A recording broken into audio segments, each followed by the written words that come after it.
कितना दिया से मूल्यांकन होगा, ये कुटुंब प्रबोधन है। और इसलिए पहली सीढ़ी पंच परिवर्तन की कुटुंब प्रबोधन, हिंदुत्व की अभिव्यक्ति, एकत्व की अभिव्यक्ति, एकात्मता की अभिव्यक्ति, आत्मीयता की अभिव्यक्ति, मैं ही हूं की अनुभूति जहां होती है वो परिवार है।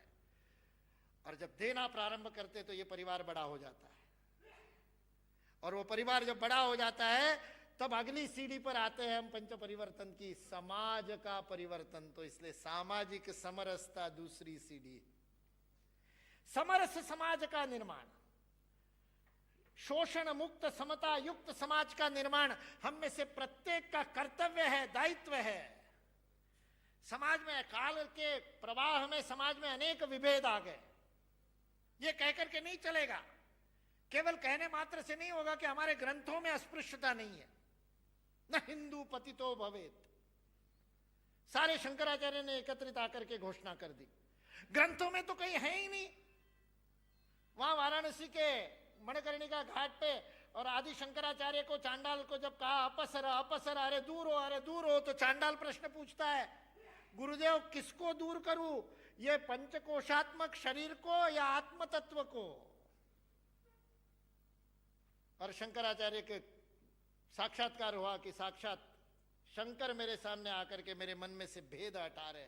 समाज में भेद नहीं, एकत्व तो है, सारा ब्रह्म सत्य सब कुछ ईशावास्यम है। ये कहने वाले राष्ट्र में सामाजिक विभेद कहां से आ गए, आचरण में विभेद कहां से आ गए? मनुष्य को मनुष्य न मानने वाला समाज कैसे बन गया? और स्वतंत्रता के 75 वर्षों के बाद भी मन में यह भेद रह जाता है। आरक्षण की व्यवस्था संविधान में होने को लेकर के चर्चा होती है, प्रश्न पूछे जाते हैं, आंदोलन होते हैं। घर में एक बेटा थोड़ा सा कमजोर हो तो 4 बेटों में से एक बेटे की तरफ मां ज्यादा ध्यान देती है कि नहीं देती है? अपने आप जो पीछे रह गया उसको आगे लाने के लिए प्रयत्न करते ही कि नहीं करते? हमारे संविधान का आरक्षण भारत माता के द्वारा पीछे रह गए पुत्रों के लिए किया हुआ सकारात्मक प्रावधान है, affirmative action for weaker section, यही उसका नाम है। यदि हमारे मन में उसके बारे में प्रश्न भी आता है तो इसका मतलब समरस समाज नहीं हुआ, इसका मतलब हम हिंदू नहीं है, आत्मीयता नहीं है, एकात्मता नहीं है। यदि प्रश्न भी मन में उठता है तो क्वालिटी का क्या होगा? अरे क्या बात करते हो?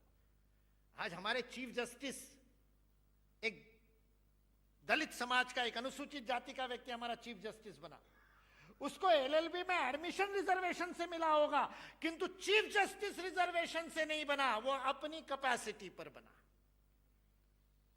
आज नागपुर में सर्वाधिक कैंसर के ऑपरेशन करने वाले जो डॉक्टर है उनका नाम है डॉक्टर कांबळे, रिटायर हो गए। 5000 से अधिक कैंसर के ऑपरेशन किए, 5000 से अधिक कैंसर के पेशेंट के जीवन बचाए।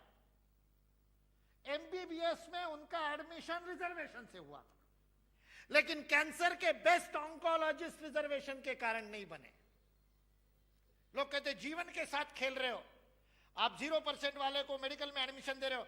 अरे एडमिशन ही तो दे रहे, पास थोड़ी कर रहे हैं। पास करने में रिजर्वेशन नहीं है, उसके लिए तो पढ़ाई करनी ही पड़ती है। इसलिए मन में विकृति आती है, मन में विकार आता है, इसका मतलब समरसता आई नहीं अभी हमारे मन में। विकार भी नहीं उठना चाहिए, विचार भी नहीं उठना चाहिए, प्रश्न भी नहीं उठना चाहिए, अधिक देने का भाव आना चाहिए, समाज समरस होना चाहिए।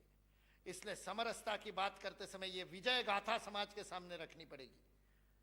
जेएनयू से पढ़ने के बाद जब मिलिंद कांबळे ने सोचा, वो भी अनुसूचित जाति से, उन्होंने खुद उद्योग प्रारंभ किया, स्टार्टअप, तब स्टार्टअप वगैरह शब्द भी नहीं थे, तब उद्योग प्रारंभ किया, रिस्क ली, उद्योजक बने। और उसके बाद में उन्होंने कहा कि मैं डिक्की बनाता हूं, दलित चैंबर ऑफ कॉमर्स। लोग हंसे उनके ऊपर, दलित चैंबर ऑफ कॉमर्स, अरे कौन आएगा? क्योंकि दलित, अनुसूचित जाति, समरसता, सेवा बस्ती, ये शब्द मन में आते ही गरीबी, भूखमरी, यही मन में आता है। और हम भी समरसता के लिए काम करना है तो वहां जाकर के सहभोज कर ले, यही बात सोचते हैं। मिलिंद कांबळे जी ने डिक्की का प्रारंभ किया, आज 4000 से ज्यादा डिक्की के मेंबर हैं।